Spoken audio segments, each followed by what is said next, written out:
Two people both reach $19,000. Neither is rich, neither has financial freedom. Both are doing okay. One of them uses the money to make life easier. They don't do anything reckless. They upgrade their car to something more reliable. They reduce some monthly stress. They feel lighter. The other keeps the money invested, not aggressively, not chasing returns, just untouched. 5 years later, the difference between them isn't wealth. It's how they make decisions. And that's why the first $20,000 is a turning point. $20,000 doesn't change your lifestyle. It doesn't unlock freedom, and it doesn't guarantee anything. What it does change is fragility. It's the moment where money stops feeling like it can collapse at any second. And that quiet shift changes behavior far more than people realize. To understand why, we need to look at what money feels like before this point and what subtly changes after. Before the first $20,000, progress is fragile. Not because people aren't disciplined, not because they don't work hard. Imagine someone with $8,000 or $10,000 saved. A medical bill shows up, a car repair, a short period of unemployment. At this stage, market volatility feels personal. A small downturn doesn't feel like normal fluctuation. It feels like failure. Every dollar feels like it needs to justify itself immediately. Money doesn't create stability yet. It creates pressure. People check balances constantly. They hesitate on decisions. They rush into opportunities because they're afraid of missing out, and panic when setbacks happen because they feel they can't afford them. Below this level, you are doing all the work. Your income matters. Your discipline matters. Your effort matters. Your money doesn't. Even if it's technically growing, the growth is too small to change behavior, so it doesn't change decisions. This is why this phase feels slow, frustrating, and emotionally heavy, even when someone is doing everything right. Around the first $20,000, something changes. Not suddenly, not dramatically, structurally. Returns become noticeable. Not exciting, but noticeable. A good year might now cover a meaningful expense. A bad year no longer wipes out everything. Mistakes stop resetting you back to zero. Time stops working completely against you.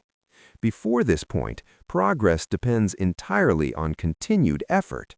Miss a few months, and you fall backward. After this point, momentum begins to defend itself.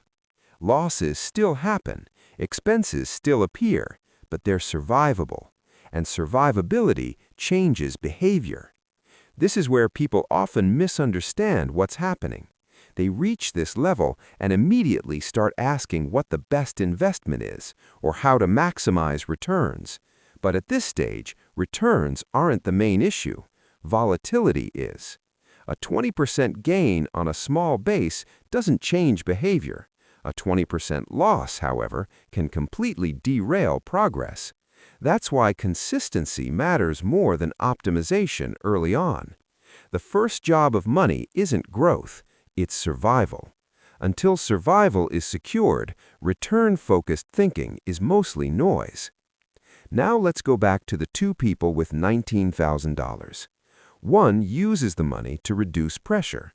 They don't go into debt, they don't overspend, they just make life smoother.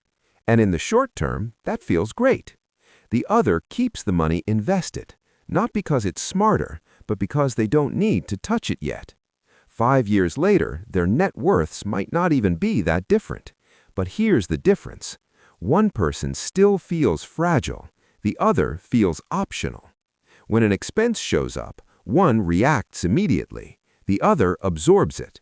One thinks in monthly terms, the other starts thinking in years. That difference compounds far more reliably than returns ever will.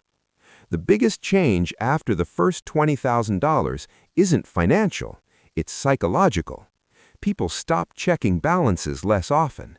They react less emotionally to volatility. They start thinking in percentages instead of dollars. Decisions slow down. patience increases. Money stops feeling like a countdown clock.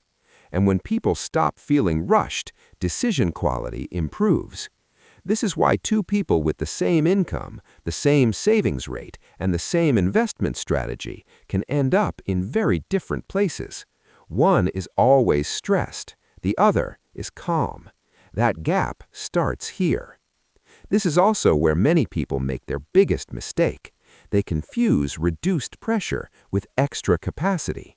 They upgrade fixed costs, increase obligations, lock in lifestyle.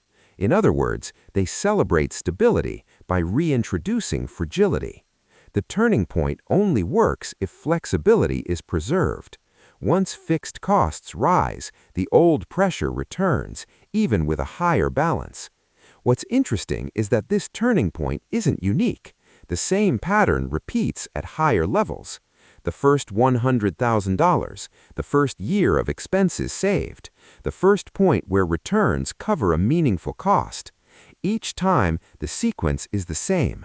Fragility fades, behavior changes, responsibility increases.